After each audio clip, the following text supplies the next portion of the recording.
Hi everyone, welcome to my podcast. So today I'm going to talk to Karen King. She is the co-owner of Ice House Winery with her husband.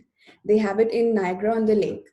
Although I haven't visited them, but I'm really looking forward to taste their special ice wine collection once this all of this COVID-19 problem is solved and we're allowed to move out. So let's just start. Hi Karen, how are you? Great, Simran. Considering the situation right now, I'm happy to be talking with you. It's a good distraction. Thank you. I'm grateful that you had the time to talk to me for this podcast. So, I would like to start with my questions. So, first of all, I just want to know let us start with your background. So, you're a graduate in food science and also a coach, U veteran. So, how did you get involved with owning a winery? Well, I was doing consulting at the winery where Jamie was working, and I met him there, and that's where I was doing the coaching. And we knew each other for almost 20 years before we also then got involved as partners. But he started the winery in 2005, but the doors were not open until 2009. So what I was doing for the Ice House was I was helping in marketing and sales and sensory research to develop the products. So that's how I got involved. And over the years, I bought out the other partners, and then Jamie and I became the primary owners of the winery. And happy owners of the winery, I would say. There were some tough times, but this is another tough time as we go through the coronavirus. So we shall see. We are optimistic because we've had a few tough times that I'll tell you about. I believe this time we will be able to get through it again. Definitely. So, all right. The Ice House Winery started in 2005, right? Yes, but we opened the Okay. doors to the public in 2009. In order to get to that point, there were lots of production issues and licenses that had to be established for the winery before it could open. So it took almost 4 years of working without income before that business Mm. did actually get up and going. Okay. So, since 2005, what has been your favorite part of being in this business? I love that question, Simran, because it made me think about it. And for sure, the most important part is the creative process of a business that really fascinates me. Trying to understand what customers really want and how can we position ourselves authentically, not just to fake it, but how can we position ourselves in an authentic way that is appealing to the public. And we do have two of my favorite successes in our business. One was a new product launch, and one was an innovative promotional vehicle that I'm most uh, happy about in the business because it was a source of creativity. I can tell you more about it if you'd like. Please, sure, go ahead. So the new product that Jamie and I developed is called Slushies. And we sell bottles of this in the winery, and we also do samples of slushies. And what slushies are, it's an easy blend of pure ice wine and ice cubes that you can make at home in a blender. And as a researcher, I would listen to what people and customers would say about the ice wine. Some people love the sweetness of it and the fruity complexity, the intense flavor. And other people thought it was too sweet and very expensive. So it wasn't that we went out to try and solve those two objections that they had to the current product, but in retrospect, I see why it did appeal to them so much. As I said, the ice wine is a blend of ice cubes and ice wine that people can make at home. So now if they buy a bottle for $50, it is actually going twice as far as if they would just be drinking it straight. So that's the new product launch that I really did enjoy doing. And the other piece was in 2009, this was another really serious economic downturn in the economy. And we had just opened the doors to the winery. We thought there were going to be a lot of export to China and to Japan. But when the downturn happened, our export sales did not happen. So we opened the doors with really just one bottle of Vidal ice wine that we were selling, and people started coming. And then Jamie a bottle of ice wine into Mon Selection, which is a quality assurance award that you can win for ice wine. And he won the grand gold medal, which is unheard of for this little Canadian company to win this award in an international contest. So once that happened, then we were able to do a couple of seasons of selling ice wine. But because my role was in sales and marketing, I was, as they say, throwing a lot of things against the wall. Well, let's try this, let's try that.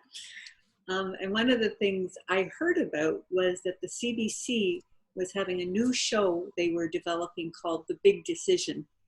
And that show, in that show, they wanted to speak to small businesses that wanted to get to the next level. And we seemed to be a good fit for that. So I had to put together videos about Jamie and I and the staff. I had to show them our financials. And Jim Treliving was the dragon who, he owns Boston Pizzas across Canada. He was the dragon who came to the winery to speak to us and to interview us as being possible partners with him. And it's interesting because of your program in social media. At the time, we were looking for $150,000 to help us with our online sales, our social media. We kind of knew there was Facebook and Twitter, but we didn't really know how to strategize the social media. And what happened was we did the show, and then the show was aired on TV 3 times. And that was what we call our miracle, because people started coming to the winery and they'd seen the show, so they wanted to come and taste the slushies and the ice wine. And that segment of the Big Decision is still on our website because it was a really important part for us. But that was that gave me really courage, and I think belief that when you really want something and you're open to the creative process, you usually find some kind of solution for the problem. That's great. I mean, slushies sound really tempting. Yeah, especially now it's so refreshing to have them. Well, when you visit the winery, for sure, we'll enjoy a slushie together. Even the images that I've seen on social media for the Ice House Winery, slushies are really tempting. Yeah. You know, the thing about ice wine, it's really the Canadian specialty. There's no other place in the world who can make ice wine because of the weather.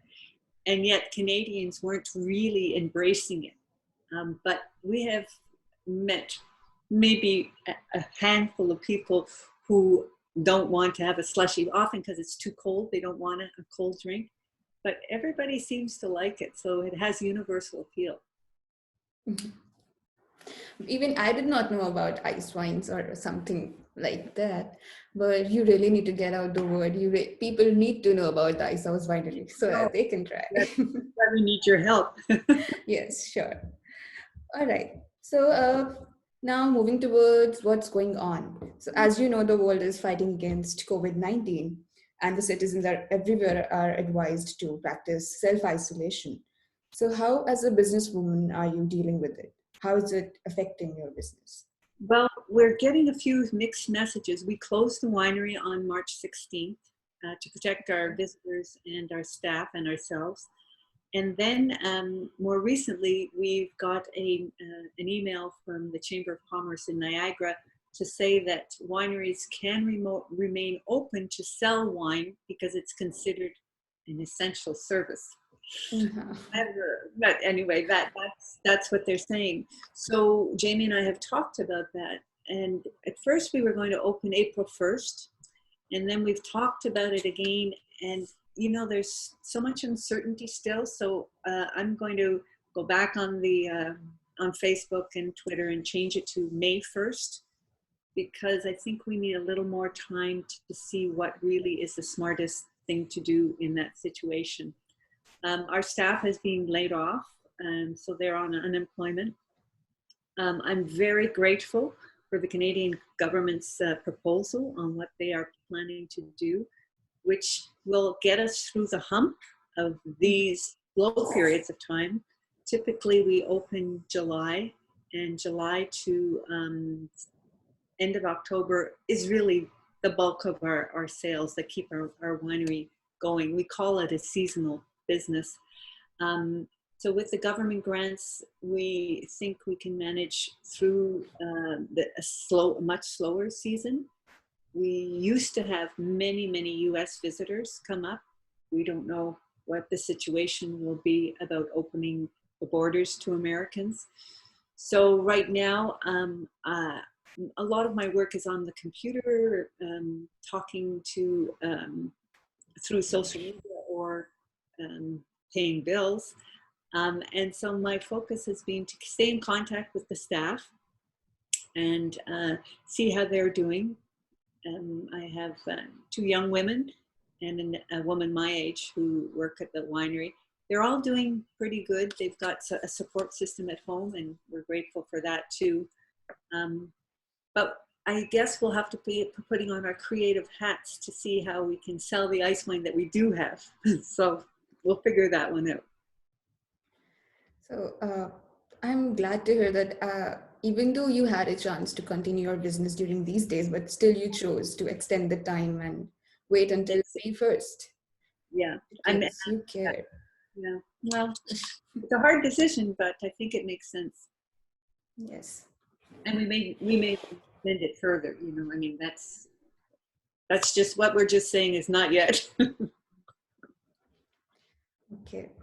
So according to my research or the number of times that I've talked to you, business to you is not about increasing sales or monetary profits. That's what I've understood. And you focus a lot on building genuine relationships through your business. So what is it that you are doing in a time like this to maintain your bonds with your customers, your clientele? Well, we've done a couple of posts on Facebook and on the Wine Marketing Association to explain our situation. But I know that I have felt I needed some time during these 2 weeks of self-isolation to sort of rethink things, and I didn't want to bombard customers. So I'm now looking forward to working on a strategy with on social media. What is it going to be our strategy moving forward? Because one of the things I did post on Facebook was change the way you look at everything, right? I think this COVID-19 has certainly got me thinking that we must change the way we look at everything. And so I don't know what that means for the winery, but I know that the world is going to be a different place. I hope a better and more compassionate and caring place. And I think whatever we can do in our small way to make that true, that's what we'll do. Yes. I believe we surely have to change the way we look towards this life, how we handle it, and we really need to take care of the environment now. Yes. It's a heads up that we have Yeah. had. I love that we have been in partnership with Mother Nature to make Icewine. Yes. She said that she's our partner, and sometimes she can be tough. And we always thought the potential of our business was very risky, because if we didn't get the freezing temperatures to have frozen grapes for Icewine, our business would not survive. But we knew that. We knew our partner was Mother Nature. This was a little surprise. She gave us a different surprise. But I think knowing that we count on nature gives us somewhat of a different perspective of how we see the world. you have to have some faith Yeah, in something. yeah. And you're the first one who taught me that. So I'm thankful to you. Oh, good, good. Okay. So, yes, I mean, this is going to be my last question, but it's like a general. Is there anything that you would like to say to all your listeners, although you have told us to change the outlook, but anything? Um, what I've been practicing every day is to be silent for a few moments in the morning and focus on what I'm grateful for. And because I do wake up with negative thoughts that kind of zip through my head, and that makes me kind of shut down. And I think moving forward, we need creativity and optimism on what we're going to do. But I'm really thinking it will make the world a better place. And I do want to say one more thing, because the healthcare workers, um, Thursday night we went outside to cheer when it was 8 o'clock. They sent a notice around to cheer for the healthcare workers, and they are doing an amazing, difficult job. Yes. And here we are, kind of not working. It feels ironic, but yeah, let's support them in the best way we can. Yes. So that's about it. Thank you, Karen. Thank you so You much. all the best. And yes, hope to see you soon You at will. the Ice House Winery. Thank you. My Thank pleasure. you. Thank you.